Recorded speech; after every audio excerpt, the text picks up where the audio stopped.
नमस्कार साथियों, स्वागत है आपके अपने YouTube channel next step with R K sir. आज हम बात करने वाले हैं रीजनिंग के मॉडल पेपर 3 के बारे में। इससे पहले मॉडल पेपर 2 हमारे हो चुके हैं, उनका लिंक आपको डिस्क्रिप्शन में मिल जाएगा, तो उनको भी देख लेना। आज का सेशन शानदार होने वाला है, तो सेशन को लास्ट तक देखना। चैनल पर जो पहली बार आए वो चैनल को सब्सक्राइब कर लेना, बेल आइकन को प्रेस कर लेना कि नोटिफिकेशन आपको मिलता रहे। सेशन शानदार होने वाला, तो सेशन को लाइक शेयर जरूर करना है, ठीक है। चलिए बढ़ते अपने सेशन की ओर। और सेशन का क्वेश्चन नंबर 1 हमारे सामने है।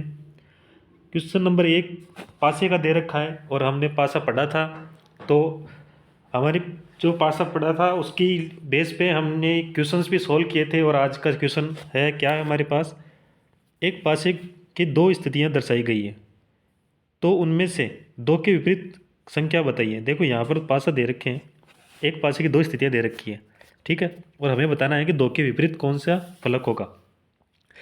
तो यहाँ पर अगर हम देखें तो यहाँ पर दे रखा है 1 और एक 5। अगर अब दूसरी स्थिति में देखें तो 5 और 1 दे रखा है। इसका मतलब क्या है, दोनों कॉमन है, और जो दोनों कॉमन होते हैं तो वो दोनों हट जाते हैं, और जो बचते हैं वो एक दूसरे के क्या होते हैं, विपरीत होते हैं, ठीक है। ये हमें पता ही है। तो यहाँ पर किसका पूछा है, 2 का, और 2 का विपरीत क्या है हमारे पास, 4। ऑप्शन में है, बिल्कुल है, ऑप्शन डी में देखो, ऑप्शन डी अपना राइट आंसर हो जाएगा, ठीक है। इजी था, चलिए समझ लिया होगा आपने। बढ़ते हैं नेक्स्ट क्वेश्चन की ओर, क्वेश्चन नंबर 2 की ओर बढ़ते हैं। क्वेश्चन नंबर 2 हमारे सामने फिर से पासे का क्वेश्चन आ गया। दिए गए चित्र का निरीक्षण करते हुए दो के विपरीत संख्या बताइए। देखो इस बार 3 स्थितियां दे रखी है, ठीक है। हमें क्या करना है, हमें ये देखना है कि इनमें से दो के विपरीत कौन सा फलक होगा, ठीक है, हमें ये बताना है। तो यहाँ पर अगर आप देखोगे तो यहाँ पर भी देखो, अगर आप देख पा रहे होंगे तो स्थिति 1 और स्थिति 2 में देखोगे तो कॉमन मिल रहा है आपको, देखो 3 मिल रहा है, ठीक है, और यहाँ पर देखोगे तो 6 मिल रहा है।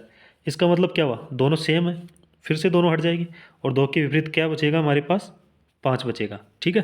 तो दो के विपरीत यहाँ पर क्या होगा, 5 होगा, और 5 कौन से ऑप्शन में, ऑप्शन नंबर 1 में है, ऑप्शन नंबर ए हमारा राइट आंसर हो जाएगा, ठीक है।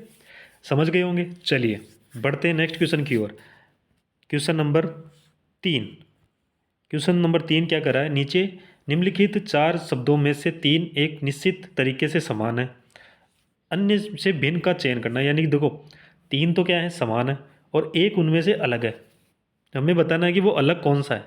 तो अगर यहाँ पर देखोगे, एकादश मुख, यानी भुज, सॉरी मुख क्या, भुज, एकादश भुज, मतलब एकादश का मतलब क्या हुआ, 11, ठीक है, और षटभुज यानी कि 6, सप्तभुज मतलब 7, और पंचभुज मतलब 5। अब आपको यहाँ पर देखने से पता चल रहा होगा कि इसमें विषम क्या होगा। देखो यहाँ पर अगर आप देखोगे तो यहाँ पर दे रखा है 11, 7 और 5, ये क्या है, विषम संख्याएं हैं, ठीक है। और यहाँ पर आप देख रहे हो तो 6, ये सम संख्या है। तो यहाँ पर अलग क्या होगा, देखो 3 विषम है, एक सम है, तो अलग कौन सा होगा, सम वाला होगा। तो यहाँ पर 2 नंबर अपना राइट आंसर हो जाएगा, देखने से पता चल रहा है आपको। चलिए बढ़ते हैं नेक्स्ट क्वेश्चन की ओर। क्वेश्चन नंबर नेक्स्ट जो भी है हमारे पास आ गया है, क्वेश्चन नंबर क्या कह रहा है यहाँ पर, यदि क्यों का अर्थ क्या है, जोड़ है, यानी क्यों का अर्थ क्या है, जोड़ है, प्लस जे का अर्थ क्या है, जे का अर्थ क्या है, गुणा है, ठीक है। आगे क्या कर रहा है, टी का अर्थ क्या है, घटाना है, टी माइनस करना है, ठीक है। के का अर्थ क्या है, के का अर्थ है भाग देना, ये है। ये हमारे पास एक समीकरण दे रखी है, जो हमारे पास सिंबल है वो वहाँ वहाँ रखना है और उसको सोल्व करना है। तो यहाँ पर देखो 30, फिर के का क्या दे रखा है, के का दे रखा है भाग, तो यहाँ पर क्या होगा, भाग 2। फिर क्यों का क्या दे रखा है, प्लस, प्लस का क्या करोगे, 3। फिर जे के लिए क्या बोला है इसने, गुणा, जे के लिए गुणा बोला है, ठीक है। फिर बोला है टी के लिए क्या बोला है, माइनस। अब हमें पता है कि सबसे पहले क्या सोल्व होता है, सबसे पहले भाग सोल्व होता है, उसके बाद में गुणा, फिर प्लस और फिर माइनस, ठीक है। ये हमें पता है कि ऐसे सोल्व होते हैं। तो सबसे पहले भाग को सोल्व करोगे तो यहाँ पर देखो 30 में अगर 2 का भाग दोगे तो कितना आएगा, 15, प्लस यहाँ पर अगर गुणा करोगे तो यहाँ पर देखो 6 को 3 से गुणा करोगे तो कितना आएगा, 18, 6 × 18 होता है, माइनस का 5। अब इन दोनों को जोड़ो, अगर इन दोनों को जोड़ोगे तो कितना आएगा, 33 आएगा, क्योंकि 5 और 8 13, 13 का एक हासिल का और दो और एक और एक, दो और एक हासिल वाली 3, 33, 33 माइनस 5, 33 में से 5 को कम करोगे तो यहाँ पर आएगा कितना, 28। ठीक है, कितना आएगा, 28। अब हमारा 28 आंसर आया, तो आंसर देखोगे यहाँ पर ऑप्शन नंबर बी देखोगे, ऑप्शन नंबर बी में कितना है, 28। तो यहाँ पर हमारा जो आंसर होगा वो क्या होगा, ऑप्शन बी 28 नंबर। ठीक है, चलिए बढ़ते हैं नेक्स्ट क्वेश्चन की ओर। उसके लिए चलते हैं नेक्स्ट पेज पर। नेक्स्ट पेज पर क्वेश्चन दे रखा है अपने पास, टाइम यानी कि जो घड़ी का है वो क्वेश्चन दे रखा है। ठीक है, अगर आपको अच्छा सेशन लग रहा है तो सेशन को लाइक शेयर करना है और चैनल को सब्सक्राइब जरूर करना है। ठीक है ना, चलिए हमारे पास क्वेश्चन क्या कर रहा है, शाम 6:15 घड़ी की सुई और घड़ी की घंटे की सुई और मिनट की सुइयों के बीच न्यूनतम कोण क्या होगा। यानी कि हमारे पास दे रखा है कि 6:15, तो घंटे और मिनट की सुई के मध्य कोण बताना है। अब हमें कोण बताना है, तो हमने जब क्लास ली थी इसकी तो उसमें हमने बात की थी किस पे, कोण पे। और कोण निकालने के लिए क्या करते हैं अपन, एक फॉर्मूला होता है। फॉर्मूला क्या होता है, 11 इंटू मिनट माइनस 60 इंटू घंटे बटा 2। और यहाँ पर अगर हम मोड़ लगा देते हैं तो माइनस की जो नंबर आएगा वो क्या होता है, प्लस में हो जाता है। यानी कि इसमें क्या है कि माइनस लेना नहीं है, माइनस अगर बड़ी संख्या माइनस में आए तो कोई दिक्कत नहीं, उसको माइनस नहीं लेकर प्लस में ही मानते हैं। ठीक है ना, तो मोड़ लगाओ तो भी ठीक है और नहीं लगाओ तो आपको ये ध्यान रखना चाहिए। यहाँ पर देखो 11 इंटू मिनट के लिए देखोगे तो मिनट कितनी है, 15 माइनस 60 इंटू घंटे कितने हैं, 6 बटा 2। अगर हम 11 को 15 से गुणा करते हैं तो कितना आएगा, अगर 11 को 15 से गुणा करो तो 5 आएगा, और यहाँ पर कितना आएगा, 165, यानी कि 6 हो जाएगा। ठीक है, 165 माइनस 6 का 36 होता है, और जीरो ऐसा कैसे आ जाएगा, तो 360 बटा 2। यहाँ पर अगर आप देखोगे तो यहाँ पर देखो बड़ी संख्या किसकी, माइनस की है, तो माइनस में आना चाहिए, लेकिन हम क्या करेंगे, माइनस को नहीं लिखेंगे। तो यहाँ पर देखो कितना आएगा, 5, यहाँ पर कितना, 15, 15 में से 6 जाएगा तो कितना, 9, यहाँ पर 2, 2 में से 1 जाएगा तो कितना होगा, 195 बचेगा हमारे पास। 195 में अगर 2 का भाग दोगे तो हमारे पास जो नंबर आएगा वो क्या आएगा, अगर 19 में दोगे तो 8 बार, 9 बार जाएगा, 18 हासिल की बच गई एक, और 5 उतारोगे उसमें, 15, 15 में देखो 7.5 डिग्री। क्या ये आंसर है, बिल्कुल। देखो ऑप्शन नंबर सी देखिए, ऑप्शन नंबर सी में क्या है, 97.5 डिग्री। तो हमारे पास जो आंसर आया वो आया 97.5 डिग्री। अब आप बोलोगे माइनस वाला, तो हमें याद रखना है कि कभी भी माइनस में संख्या नहीं लेंगे। अगर बड़ी संख्या माइनस की आती है तो माइनस को भूल जाना। ठीक है ना, अगर नहीं भूल पा रहे हो तो मोड़ लगा के इस सूत्र को लिख लेना, क्योंकि इस सूत्र को मोड़ लगा के लिखोगे तो हमें पता है कि मोड़ में अगर मोड़ से बाहर कोई संख्या जाएगी तो माइनस वाली वो प्लस में हो जाती है। ठीक है ना, ये आप ध्यान रखना। चलिए समझ में आ गया होगा, बढ़ते हैं नेक्स्ट क्वेश्चन की ओर। क्वेश्चन नंबर जो भी है हमारे पास, क्वेश्चन नंबर 6 आ गया। क्वेश्चन नंबर 6 क्या कह रहा है, यहाँ पर नीचे दी गई ये आकृति दी गई है, वह कौन सा चित्र है जिसमें उपयुक्त चित्र दर्शाया गया है। देखो ये जो आकृति है वो इन चारों में से कौन से में दर्शाई गई है, वो अगर हमें देखनी है तो हमारे पास अगर आप देखोगे तो यहाँ पर देखो 1 नंबर में देखें तो 1 नंबर में क्या ये बन रही है क्या, तो यहाँ पर अगर आप देखोगे तो 1 नंबर में इस तरफ तो बन रही है, पर देखो ये सीधी हो गई, सीधी हो गई, जबकि यहाँ पर क्या होना था, थोड़ा सा तिरछा होना था। ये देखो यहाँ थोड़ी सी तिरछी होकर फिर यहाँ से जाना था, तो ये 1 नंबर तो हमारा आंसर नहीं होगा। उसके बाद में अगर हम 2 नंबर में देखें तो 2 नंबर में तो ऐसा बन ही नहीं रहा। ठीक है, 3 नंबर में भी नहीं बन रहा। अब 4 नंबर देखो, 4 नंबर में अगर देखोगे तो देखो यहाँ से छोटी लाइन आ रही है, फिर ये नीचे आई, फिर ये से फिर वापस गई ऊपर। क्या ऐसा बन रहा है क्या, बिल्कुल ऐसा बन रहा है,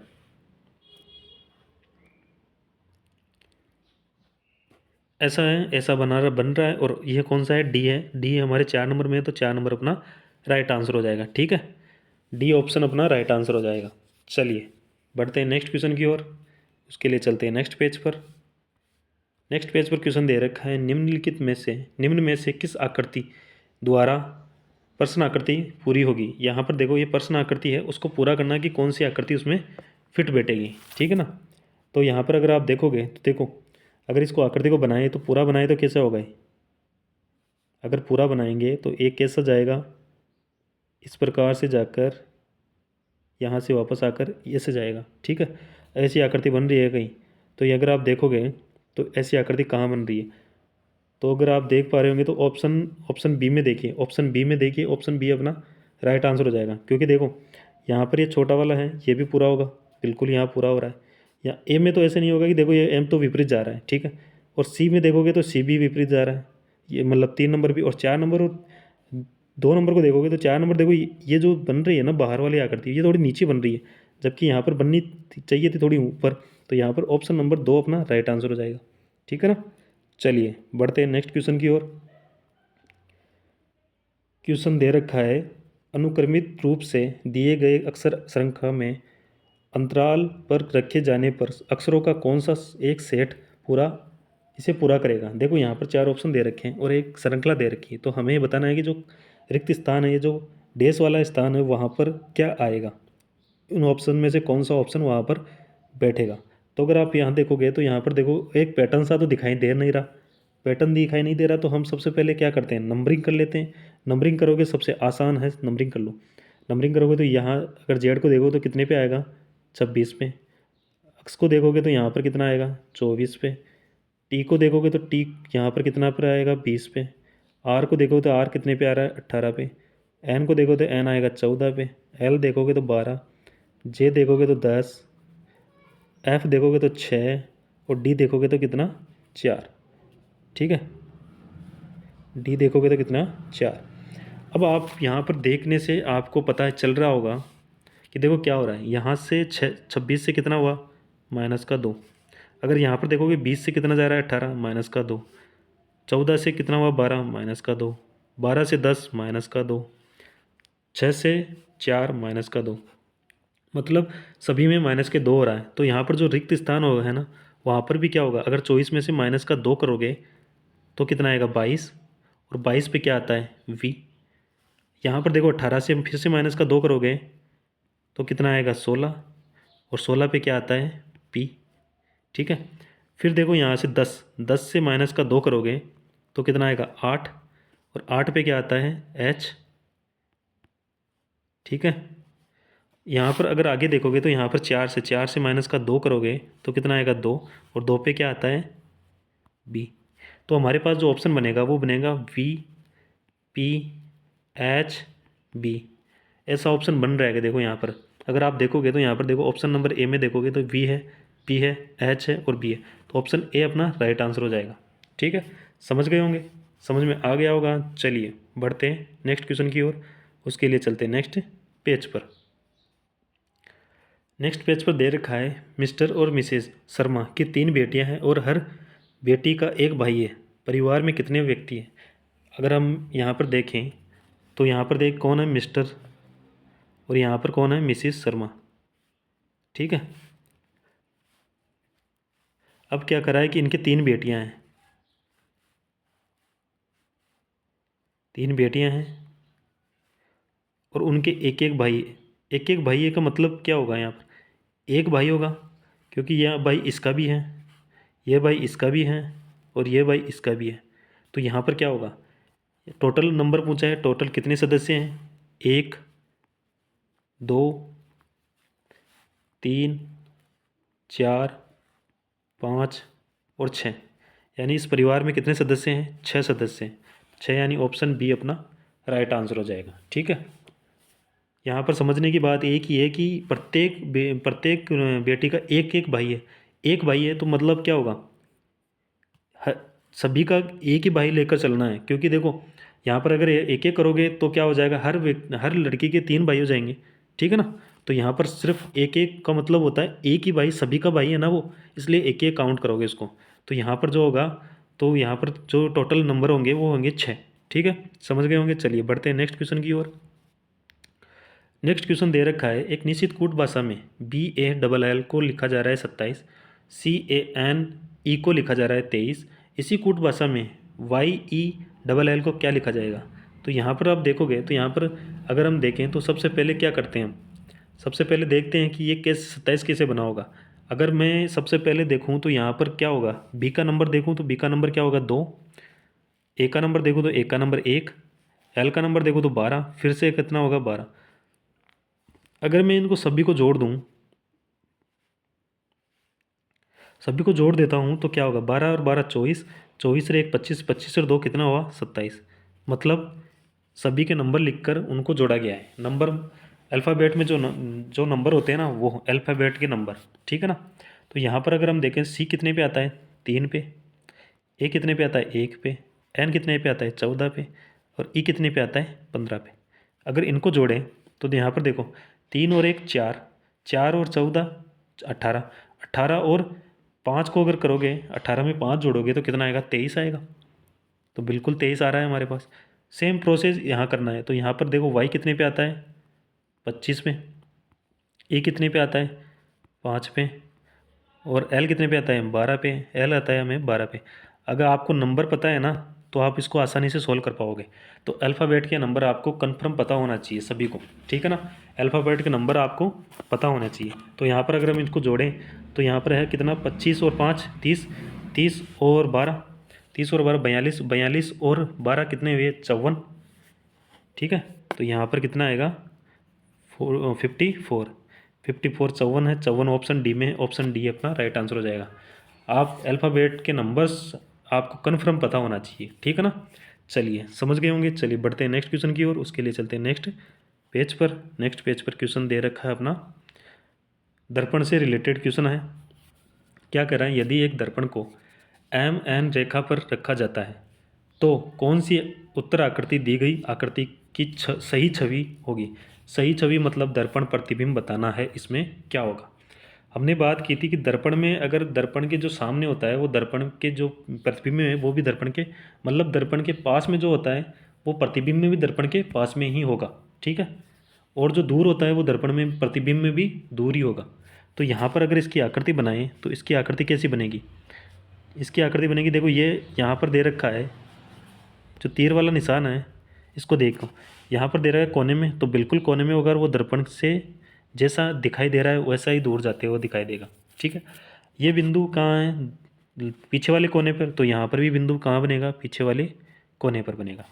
अब देखो यहाँ पर अगर आप देखोगे तो इसको कैसे बनाओगे, अगर आप देखोगे तो ये इस प्रकार से बनाई बनेगा, ठीक है। और ये जो क्रॉस है ना वो ऊपर की साइड होगा।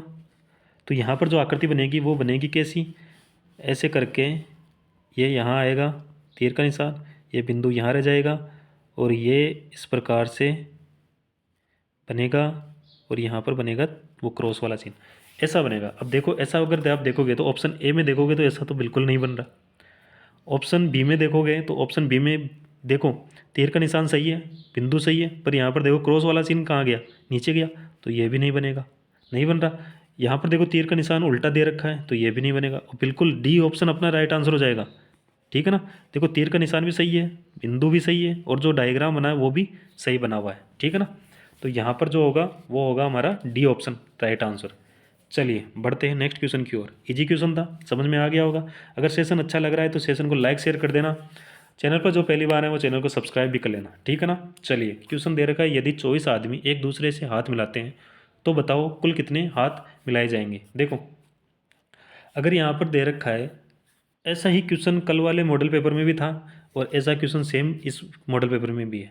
तो इसके लिए क्या करते हैं हम, कल बात की थी कि एक फॉर्मूला होता है n(n)-1/2, ठीक है। n जो नंबर है कितना 24, 24 - 1/2। अगर यहाँ पर देखोगे इसको सोल्व करोगे तो 2 से काटोगे इसकी कितनी बार जाएगा 12 बार। यहाँ पर सोल्व करोगे तो यहाँ पर आएगा 12 इंटू 24 में से 1 कम करोगे कितना 23। इसको सोल्व करोगे तो यहाँ पर देखो बार दिया 36 हासिल की 3 बार 2 24 और 3 27, यानी कि 276 अपना आएगा। कितनी बार हाथ मिला जाएंगे 276 बार, यानी ऑप्शन ए अपना राइट आंसर हो जाएगा, ठीक है। पता है ना।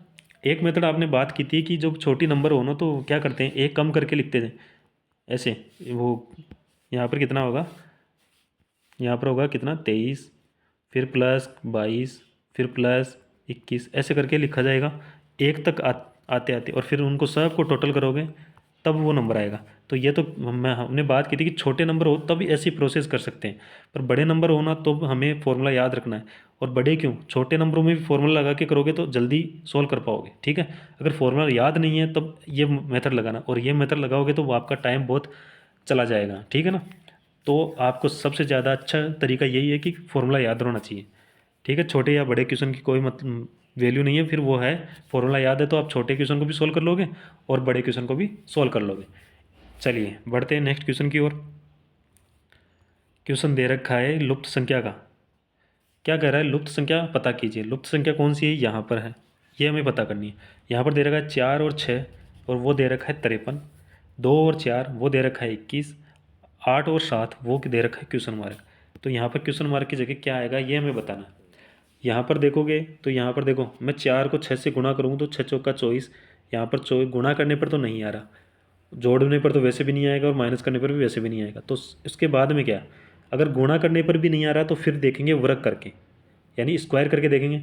तो यहाँ पर अगर आप स्क्वायर करोगे तो 4 का स्क्वायर करोगे तो कितना होगा 16, 6 का स्क्वायर करोगे तो वो कितना होगा 36, और 16 और 36 को जोड़ोगे तो कितना आएगा 6 दूनी 12 हासिल की 1, 3 और 1 4, 4 और 1 इसको हासिल की 5। यहाँ पर कितना है 52, जबकि यहाँ कितना है 53। मतलब क्या, मैं प्लस एक का 1 कर दूँ इसमें तो 53 बनेगा, बिल्कुल बनेगा। सेम प्रोसेस यहाँ करनी है, यानी कि 2 का स्क्वायर कितना होता है 4, 4 का स्क्वायर कितना होता है 16, इन दोनों को जोड़ोगे कितना आएगा 20, और 20 में अगर मैं प्लस का 1 कर दूँ तो क्या 21 आ रहा है, बिल्कुल आ रहा है। सेम प्रोसेस बिल्कुल यहाँ करोगे। 8 का स्क्वायर कितना होता है 64, 7 का स्क्वायर कितना होता है 49, ठीक है। और यहाँ पर क्या करना है, इन दोनों को जोड़ोगे तो यहाँ पर आ जाएगा 3, 10 और 11 113, 113 में क्या करोगे 1 जोड़ोगे, यहाँ पर कितना आना चाहिए 114 आना चाहिए। 114 है ऑप्शन में, बिल्कुल है, ऑप्शन नंबर बी में है, ऑप्शन बी अपना राइट आंसर हो जाएगा। समझ गए। चलिए पढ़ते हैं नेक्स्ट क्वेश्चन की ओर। उसके लिए चलते हैं नेक्स्ट पेज पर। क्वेश्चन दे रखा है अपने पास, क्या दे रखा है, अगर नीले का अर्थ, यानी नीला का जो है उसका मतलब गुलाबी कर दे। नीले का मतलब गुलाबी, गुलाबी का मतलब हरा, हरा का मतलब लाल, ओह सॉरी पीला, पीला का मतलब लाल, और लाल का मतलब सफ़ेद। तो हल्दी का रंग क्या होगा। देखो यहाँ पर क्या कर रहा है कि जो कलर है ना उसको कलर को बदलकर दूसरा कलर उसको नाम से बुला रहे हैं, ठीक है। तो मान लो नीला है, नीला को हम कहने लगे कि गुलाबी है वो, ठीक है। नीला है उसको कहने लगे गुलाबी, यानी नीला जो रंग है उसको क्या नाम दे दिया, गुलाबी नाम दे दिया। अब गुलाबी है उसको क्या कह रहे हैं हरा, तो गुलाबी का नाम क्या है हरा। हरा का मतलब यानी हरा को जो हरा कलर है उसको क्या नाम दे दिया पीला, पीला कलर है उसको दे दिया लाल, और लाल कलर है उसको कहने लग गए हम सफ़ेद। तो यहाँ पर क्या कर रहा है हल्दी, हल्दी कैसी होती है, हल्दी होती है पीली, ठीक है, पीले कलर की होती है। और वहाँ पर अगर हम देखें तो पीले का मतलब, पीला जो हमने देखा कि पीला को हमने कहने लग गए कि क्या कहने लगे हम लाल कहने लग गए। तो अब हल्दी का कलर कौन सा होगा, हल्दी का कलर होगा लाल, बिल्कुल ए अपना राइट आंसर हो जाएगा। समझ गए, क्या समझे कि देखो नाम बदल दिया, क्या नाम बदल दिया है, नीला है ना उसको कहने लग गए हम गुलाबी, ठीक है, और गुलाबी है उसको कहने लग गए हरा, और पीला है उसको कहने लगे लाल, और लाल है उसको कहने लगे हम सफ़ेद, ठीक है। अब यहाँ पर कह रहा है कि जो हल्दी है, और हल्दी का जो वास्तविक जो कलर होता है वो क्या होता है पीला होता है, पीला वास्तविक कलर होता है। और जबकि हम कह रहे हैं कि पीला है वो लाल है, तो पीला जो है वो लाल है, तो लाल क्या होगा अपना आंसर हो जाएगा। यानी अब हल्दी का कलर कौन सा हो गया, हल्दी पीले कलर की थी उसका मतलब लाल है, तो लाल कलर हो गया हल्दी, हल्दी का, ठीक है। चलिए बढ़ते हैं नेक्स्ट क्वेश्चन की ओर। दी गई आकृति में कौन सा अक्षर ऐसे इलेक्ट्रॉनिक मिक्सर जो सफ़ेद है को दर्शाता है। देखो यहाँ पर दे रखा है इलेक्ट्रॉनिक दे रखा है, मिक्सर दे रखा है और सफ़ेद दे रखा है। तो यहाँ पर कह रहा है कि कौन सा अक्षर जो इलेक्ट्रॉनिक मिक्सर और जो सफ़ेद हो, यानी कि तीनों को बता रहा है, ठीक है, तीनों के लिए बात कर रहा है, वो कौन सा अक्षर है। अगर हम देखें तो अगर तीनों के लिए बात करें तो देखो सफ़ेद के लिए ये सफ़ेद के लिए है। यहाँ पर बात करें तो ये किसके लिए है, ये है इलेक्ट्रॉनिक के लिए। और यहाँ पर बात करें तो ये किसके लिए है, मिक्सर के लिए। मतलब जो इन तीनों में कॉमन होगा वो होगा जो तीनों की बात करेगा। तो यहाँ पर कॉमन देखो, यहाँ पर अगर डी देखोगे तो डी क्या है, डी है इलेक्ट्रॉनिक में और सफ़ेद में, जबकि मिक्सर में नहीं है। ई देखोगे तो ई है मिक्सर में और इलेक्ट्रॉनिक में। यहाँ पर देखो, यहाँ पर एफ देखोगे तो एफ है किसमें, मिक्सर में और सफ़ेद में, जबकि जी आपको दिखाई दे रहा होगा जी तीनों में है। देखो यहाँ से ये भी जा रहा है, यहाँ से ये भी जा रहा है, और यहाँ से ये भी जा रहा है। तो एकमात्र जी है वो क्या है, तीनों में है। इसका मतलब वो जो जी है ना वो तीनों की बात कर रहा है, तीनों की बात कर रहा है, तो ऑप्शन बी अपना राइट आंसर हो जाएगा। समझ गए। चलिए बढ़ते हैं नेक्स्ट क्वेश्चन की ओर। उसके लिए चलते हैं नेक्स्ट पेज पर। नेक्स्ट पेज पर क्वेश्चन हमारा दे रखा है सिटिंग अरेंजमेंट का। ठीक है, तो क्या करें, 6 लोग हैं, A B C D E और F एक वर्त में खड़े हैं। देखो यहाँ पर वर्त में खड़े हैं, ठीक है, 6 लोग हैं वर्त में खड़े हैं। तो यहाँ पर क्या करा है, बी एफ तथा सी के मध्य है। बी क्या है, वो एफ तथा सी के मध्य में है। ए ई तथा डी के मध्य में है। ए कहाँ है, ई तथा डी के मध्य में, और एफ डी के बाएं हैं। तो बताओ कि बी तथा डी के मध्य में कौन होगा। तो अगर इसको सोल्व करेंगे तो इसको सोल्व करेंगे, सबसे पहले यहाँ पर बात करें, कहाँ से बात करेंगे, यानी 6 जन है तो 1 2 3 4 5 6। सबसे पहले अगर हम इस क्वेश्चन को सोल्व करेंगे तो इस क्वेश्चन को देखो, यहाँ से पढ़ोगे बी एफ तथा सी के मध्य में है, ए ई तथा डी के मध्य में। तो हमें ना तो ए का पता है, ना डी का पता है, ना एफ का पता है, ना सी का पता है कि कहाँ कहाँ पे है। तो सबसे पहले अगर हम इसको सोल्व करें तो यहाँ से सोल्व करेंगे, इसको सोल्व करेंगे। सबसे पहले ये कह रहा है कि एफ है ना, वो कहाँ है, डी के बाएँ हैं। एफ क्या है, डी के बाएँ हैं। तो मैं यहाँ पर अगर डी रख लूँ तो डी का बायां इस तरफ होगा, इस तरफ होगा, तो यहाँ पर क्या आएगा, एफ आएगा। तो यहाँ पर क्या आएगा, एफ आएगा। अब देखो, अब अगर हम बात करें तो यहाँ पर एफ का पता चल गया हमें। अब कह रहा है कि बी है वो एफ तथा सी के मध्य में, बी एफ तथा सी के मध्य में, एफ तथा सी के मध्य में। तो यहाँ पर देखो, सी को मैं यहाँ रख लूँ तो बी उनके दोनों के मध्य में हो जाएगा, हो गया ना। उसके बाद में अगर इसको पढ़ेंगे तो ए ई तथा डी के मध्य में। अब देखो डी का भी पता है, ई का अगर मैं ई यहाँ रख दूँ तो ए इनके दोनों के मध्य में हो जाएगा, हो जाएगा। इसका मतलब क्या हुआ, सभी बैठ गए, सभी बैठ गए। तो अब हम देखेंगे, सभी बैठ गए तो हम देखेंगे कि क्या पूछा है, बी तथा डी। बी कहाँ है, बिल्कुल यहाँ है, तथा डी कहाँ है, बिल्कुल यहाँ है। के मध्य में कौन है, को मध्य में कौन है, देखो मध्य में कौन है, इन दोनों के मध्य में एफ है। एफ कौन से नंबर पे, एफ सी पे है। सी ऑप्शन अपना राइट आंसर हो जाएगा। ठीक है, कन्फर्म, सही है। चलिए समझ में आ गया होगा। चलिए नेक्स्ट क्वेश्चन की ओर बढ़ते हैं। क्वेश्चन हमारे पास दे रखा है सीरीज का, वही लुप्त संख्या का। क्वेश्चन क्या करा है, नीचे दी गई अनुक्रम में लुप्त संख्या ज्ञात कीजिए। एक अनुक्रम दे रखा है, उसमें लुप्त संख्या ज्ञात करनी है। यहाँ पर दे रखा है बी डी एच एन। तो अगर यहाँ पर क्या आएगा, जो क्वेश्चन मार्क है वहाँ पर क्या आएगा, तो इसके लिए क्या करोगे। सबसे आसान तरीका यही है, जब भी अल्फ़ाबेट के कोई भी क्वेश्चन में बात हो रही हो तो सबसे पहले उनको नंबरिंग कर लो। नंबरिंग कर लोगे आसानी रहेगी। तो यहाँ पर अगर नंबरिंग करोगे तो यहाँ पर क्या आएगा, 2 4, यहाँ पर कितना आएगा, 8 14 क्वेश्चन मार्क। नंबरिंग करते ही आपको उनमें एक पैटर्न सा दिखाई देने लग जाएगा। यहाँ पर कितना है, गैप देखोगे तो यहाँ पर कितने का, 2 का। यहाँ पर गैप देखोगे तो यहाँ पर कितने का है, 4 का। और यहाँ पर देखो 8 से कितना हो रहा है, 14। तो यहाँ पर कितना है, 6 का।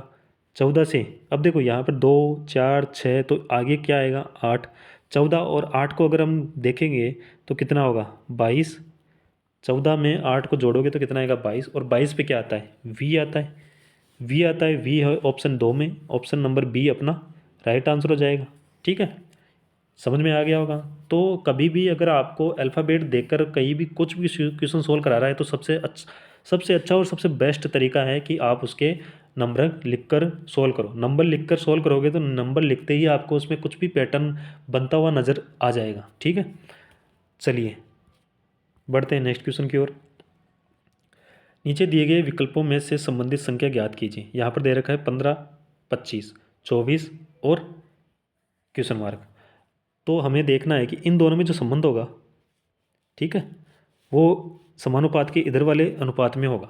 ठीक है, तो यहाँ पर अगर हम देखें तो 15 और अगर देखें 25, तो अगर 15 में प्लस का 10 कर दूँ तो 25 आ रहा है। ऐसे ही अगर 24 में प्लस का 10 करूँ तो क्या 34 आ रहा है क्या, सॉरी 34 आ रहा है क्या। तो अगर आप देखोगे तो 34 किसी भी ऑप्शन में नहीं दिखाई दे रहा। इसका मतलब जो हमने प्रोसेस की है वो सही नहीं की। तो यहाँ पर अब दूसरी प्रोसेस देखें तो ये दूसरी प्रोसेस में क्या होगा, अगर आप देखोगे तो मैं अगर ऐसे देखूँ तो यहाँ पर देखो 15 कैसे आ सकता है, 5 को अगर मैं 3 इसके टुकड़े कर लूँ, 5 को अगर मैं 3 से गुणा करूँ तो 15 आ जाएगा। वहीं 25 को मैं 5 से गुणा कर दूँ तो 25 आ रहा है। अब यहाँ पर देखो, अगर मैं 24 को देखूँ तो 8 को मैं कितने 3 से गुणा कर दूँ तो 8 24 आ जाएगा। अब देखो यहाँ पर अगर आप देख रहे हो तो यहाँ पर कितना है 3 है, यहाँ पर भी 3 है। मतलब क्या हुआ, नंबर सेम है। यहाँ पर जो संख्या है वो यहाँ पर भी सेम है, तो यहाँ पर जो संख्या होगी वो यहाँ पर भी होगी। ठीक है, अब देखो यहाँ पर सभी में नंबर सेम कर रहे हैं तो यहाँ दोनों में यहाँ दोनों में नंबर सेम है, यहाँ दोनों में हमने सेम कर लिए। यहाँ पर भी सेम करना होगा तो यहाँ पर तो 3 सेम है, यहाँ पर क्या होगा 5 होगा। और 8 पंजो 40, यानी कि 8 को अगर 5 से गुणा करें तो 40 आएगा। 40 है ऑप्शन में, बिल्कुल है। ऑप्शन ए में अपना राइट आंसर मिल जाएगा। ठीक है, यानी कि जो संबंध यहाँ था वो हमने यहाँ अप्लाई कर दिया, यहाँ अप्लाई करते हैं हमारे पास जो आंसर आया 40। ठीक है, ए ऑप्शन अपना राइट आंसर हो जाएगा। चलिए बढ़ते हैं नेक्स्ट क्वेश्चन की ओर, उसके लिए चलते हैं नेक्स्ट पेज पर। क्वेश्चन दे रखा है अपने पास, दिए गए विकल्पों में से असंगत को चुनिए। देखो दिए गए विकल्प हैं अपने पास 4, उनमें से असंगत को चुनना है। असंगत को चुनना है तो यहाँ पर सबसे बेस्ट मैं फिर से बोल रहा हूँ और पहले भी बोला था कि जब भी अल्फ़ाबेट से नंबर दिखाई दे, अल्फ़ाबेट दिखाई दे तो वहाँ पर नंबर लिख लो।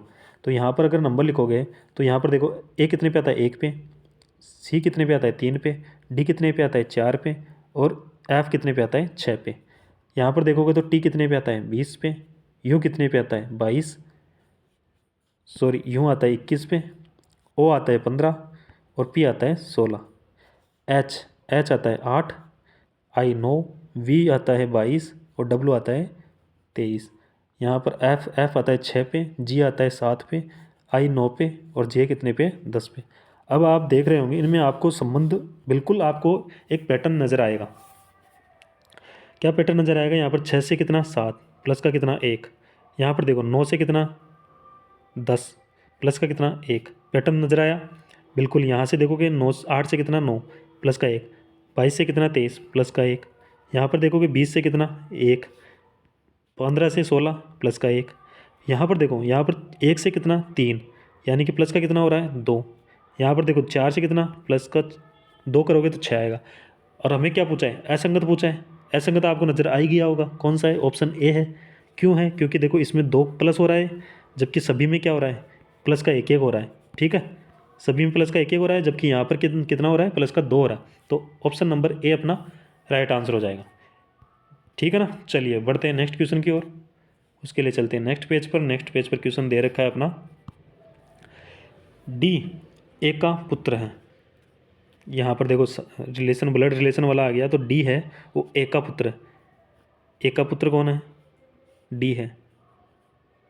ठीक है, सी पी की माँ है और डी की पत्नी है। देखो और किसके लिए आया है, सी के लिए। और आता है वो पहले वाले के लिए आता है, जो आता है जो लिखा हुआ वो आता है सेकंड पर्सन के लिए। तो यहाँ पर फर्स्ट पर्सन की बात हो रही है यानी कि सी की बात हो रही है। सी क्या है, डी की पत्नी है। डी की पत्नी है कौन, सी। ठीक है ना, आगे बात करते हैं। आगे क्या कर रहा है तो बताइए, ए सी से किस प्रकार संबंधित है। ए सी से क्या संबंध होगा, सी से ए, सी का नहीं ए का बताना है। ठीक है, जिसके साथ से होता है उसका संबंध नहीं बताना, जिसके साथ को लगा होता है या का लगा होता है उसका संबंध बताना है तो ए का बताना है। ठीक है, तो यहाँ पर अगर आप देखोगे तो एक के लिए संबंध बताओगे तो ए क्या हो सकता है। देखो अगर कोई भी लड़का है उसकी पत्नी है और लड़के के माता पिता होंगे, वो क्या होंगे, सास या ससुर होंगे। या तो होगी सास या होगी क्या होगा क्या, ससुर। ठीक है, तो अगर हम देखें तो ये ए क्या हो सकता है, या तो सास हो सकती है या ससुर हो सकता है। जबकि यहाँ पर यह कंफर्म नहीं है कि ये फीमेल है कि मेल है। ठीक है, यहाँ पर कंफर्म नहीं है तो हम भी नहीं बता सकते कि ये सास होगी या ससुर होगा। तो इसके लिए क्या करना होगा, यहाँ पर देखोगे तो यहाँ पर ऑप्शन देखो, ऑप्शन क्या आ रहा है, एक आंकड़े अपर्याप्त है। ठीक है, तो यहाँ पर जो आंकड़े दे रखे हैं वो अपर्याप्त है। क्यों अपर्याप्त है, क्योंकि हमें ए का पता नहीं है कि वो मेल है कि फीमेल है। ठीक है, तो हम यहाँ पर जो आंसर देंगे वो क्या देंगे, आंकड़े अपर्याप्त है। ठीक है ना, समझ में आ गया होगा। चलिए बढ़ते हैं नेक्स्ट क्वेश्चन की ओर। कथन और निष्कर्ष के क्वेश्चन से क्या दे रहा है, एक शिक्षण कला है। शिक्षण क्या है, एक कला है, बिल्कुल सही बात है। दूसरा कथन क्या कर रहा है, चित्र बनाना भी एक कला है। चलो कोई बात नहीं है। निष्कर्ष है, निष्कर्ष है सभी कलाकार शिक्षक हैं, बिल्कुल नहीं। ये कोई नहीं कह सकता, और ना यहाँ कथन में दे रखा है, तो हम कैसे कह सकते हैं कि कलाकार शिक्षक होगा? ये कब कहा जाएगा कि ये कलाकार शिक्षक है? ये कहीं नहीं जा सकता, क्योंकि किस ये जो कथन दे रखा है उसमें भी नहीं कह रहा, और ये नहीं हो सकता। ठीक है, तो दूसरा निष्कर्ष है वो क्या करा है, सभी कलाकार चित्र बनाना जानते हैं, ये भी नहीं कर सकते। सभी कलाकार चित्र बनाना जानते हैं, ऐसा भी कहीं कहा नहीं गया। ठीक है, तो ये भी नहीं हो सकता। तो क्या करा है, कथन एक और कथन दो दोनों अनुसरण नहीं कर रहे, तो कौन सा ऑप्शन हो सकता है? तो देखो ऑप्शन नंबर 3 पढ़ो, क्या दे रखा है, ना तो निष्कर्ष एक और ना ही निष्कर्ष दो अनुसरण करते हैं। तो यहाँ पर जो ऑप्शन होगा, ऑप्शन दो अपना सॉरी ऑप्शन 3 अपना राइट आंसर हो जाएगा, क्योंकि ये देखो यहाँ पर बोला नहीं गया है कि कलाकार शिक्षक होते हैं और सभी चित्रकार चित्र बनाना जानते हैं, इसे सभी कलाकार चित्र बनाना जानते हैं, ये भी कहा नहीं गया। तो जब कहा नहीं गया वो हम सत्य नहीं मानेंगे निष्कर्ष में भी। चलिए बढ़ते हैं नेक्स्ट क्वेश्चन की ओर।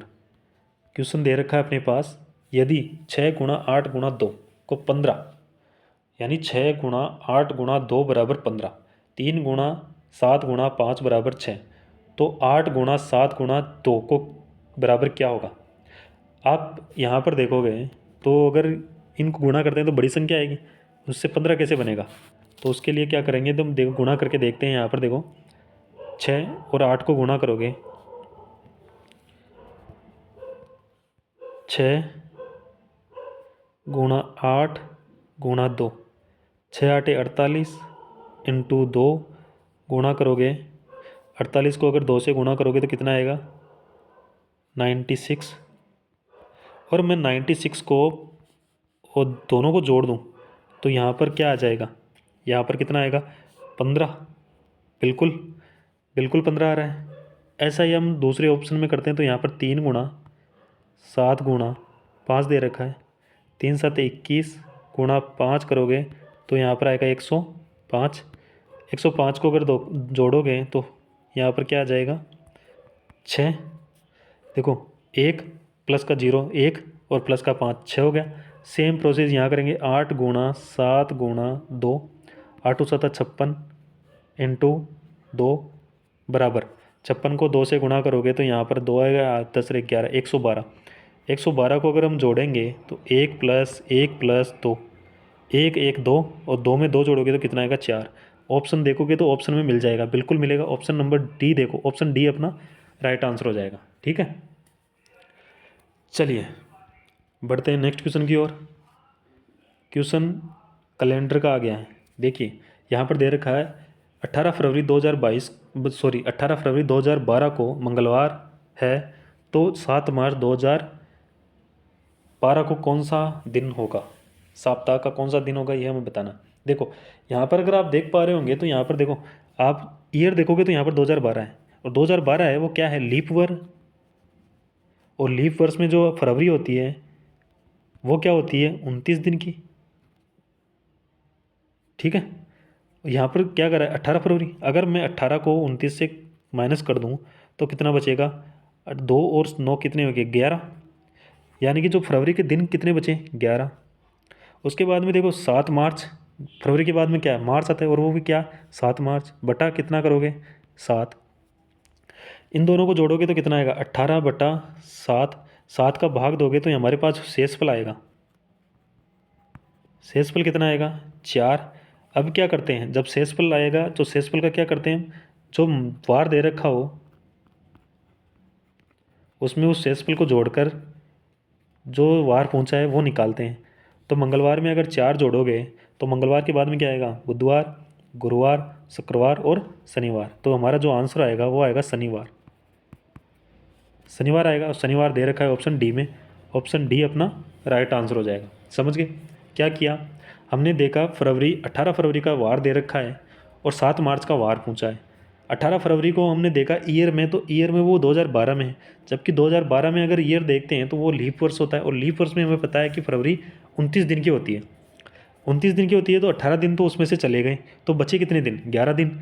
और ये पूछा है 7 मार्च का, और 11 दिन तो वो और 7 मार्च तक जाएंगे तो 7 मार्च वो, तो 11 और 7 कितने हुए, 18। 18 में क्या करते हैं हम, 7 का भाग देंगे। 7 का भाग क्यों देंगे, क्योंकि साप्ताहिक 7 दिन का होता है तो इसलिए 7 का भाग दे रहे हैं। तो हमारे पास जो शेषफल आता है उसको क्या करते हैं, जो वार दे रखा होता है उसमें जोड़ते हैं। तो वार दे रखा है मंगलवार, उसमें 4 को जोड़ोगे तो 4 को जोड़ के जो नेक्स्ट वार आएगा वो हमारा जो वार पूछा है यानी जो आंसर होगा वो मिलेगा। तो यहाँ पर जो शनिवार है वो हमारा आंसर डी हो जाएगा। ठीक है, समझ में आ गया होगा। बढ़ते हैं नेक्स्ट क्वेश्चन की ओर। ये कह रहा है कि ये है डायरेक्शन वाला। सुरेश शाम को सूरज की ओर मुख करके चलना शुरू करता है। देखो हमें पता है, क्या पता है कि पूर्व से सूरज उगता है और पश्चिम में अस्त होता है। ठीक है, तो ये बोल रहा है शाम को। शाम को किस तरफ होगा, सूरज होगा पश्चिम की ओर। और ये बोल रहा है कि पश्चिम की ओर है, तो ये कह रहा है कि सूरज की ओर मुख करके, तो पश्चिम की ओर मुख करके चल रहा है। तो पश्चिम की ओर मुख करके चलने स्टार्ट किया इसने। कुछ देर बाद वह दायां मुड़ता है। दायां मतलब यानी कि वो उस अपनी दाई साइड मुड़ेगा। दाई साइड किस तरफ होगा, ऊपर की ओर। ऊपर की ओर anti clockwise side, clockwise side मुड़ा। फिर कुछ देर बाद में वह बाईं ओर मुड़ जाता है, तो यह इस तरफ चलेगा। और कुछ देर बाद में बाईं तरफ मुड़ेगा, बाईं तरफ यानी एंटी क्लॉकवाइज इस तरफ चलेगा। अब सुरेश है वो किस दिशा में जा रहा है। देखो ये दिशा स्टार्ट की थी पश्चिम से, ये दिशा कौन सी है, पश्चिम। तो यहाँ पर जो आंसर होगा वो होगा वेस्ट पश्चिम दिशा, यानी ऑप्शन नंबर बी अपना राइट आंसर हो जाएगा कि वो किस दिशा में जा रहा है, अब पश्चिम दिशा में ही जा रहा है। ठीक है, इजी क्वेश्चन था ये, तो सभी को आ गया होगा। Next question. 4 शब्द दिए गए हैं, यदि शब्दकोश क्रम में व्यवस्थित किया जाए तो उनमें से कौन सा तीसरा दिखाई देगा। तीसरा शब्द, देखो इसको शब्दकोश में व्यवस्थित करना है। सबसे पहले शब्दकोश में व्यवस्थित करने के लिए क्या करते हैं, जो कॉमन है वो हटा देते हैं। कॉमन यहाँ पर एच है, हटा दिया। उसके बाद में देखो कॉमन यहाँ पर आई है और यहाँ पर भी आई है। जहाँ पर ए है, ए कितने पे आता है, 1 नंबर पे। इसका मतलब जो डी है वो सबसे पहले लिखा जाएगा डिक्शनरी में। उसके बाद में देखो, उसके बाद में यहाँ पर ये 3 बच गए अपने पास, डी तो लिख ही दिया। अब उसके बाद में 3 बचे, तो यहाँ पर सी है, यहाँ पर डी है, यहाँ पर जी है। सी कितने पे आता है, 3 पे। डी कितने पे आता है, 4 पे। और जी कितने पे आता है, 7 पे। तो सबसे कम नंबर वाला कौन सा है, 3। तो यहाँ पर जो 2 नंबर पे आएगा वो ए लिखा जाएगा, जो बी है वो 3 नंबर पे लिखा जाएगा, और जो सी है वो 4 नंबर पे लिखा जाएगा। ठीक है, हमें पूछा है तीसरा कौन सा होगा। तीसरा यहाँ पर दे रखा है बी, इसका मतलब जो बी है वो तीसरे नंबर पर डिक्शनरी में लिखा जाएगा। ठीक है, यहाँ पर दिखाई नहीं दे रहा होगा आपको, अब दिखाई देगा। जो बी है ना वो हमारा तीसरे नंबर पर लिखा जाएगा, तो बी ऑप्शन अपना राइट आंसर हो जाएगा। समझ में तो आ गया ना। चलिए बढ़ते हैं नेक्स्ट। आज के सेशन में इतने ही क्वेश्चन थे। सेशन कैसा लगा, अच्छा लगा तो लाइक कर देना, शेयर कर देना। चैनल पे जो पहली बार आए वो चैनल को सब्सक्राइब कर लेना, बेल आइकन को प्रेस कर लेना कि आपको क्लास का नोटिफिकेशन मिलता रहे। आपको अगर कोई भी डाउट है, आपकी कोई भी क्यूरी है, तो आप कमेंट के माध्यम से बता सकते हैं। आप कमेंट के माध्यम से हमें जो भी आप कहेंगे उसके बारे में, आपको जो भी आपकी क्यूरी होगी उसका सॉल्यूशन आपको नेक्स्ट क्लास में दे दिया जाएगा। ठीक है ना, तो चैनल को सब्सक्राइब ज़रूर करके जाना है, लाइक शेयर करना ही है। चलिए, धन्यवाद। जय हिंद, जय भारत।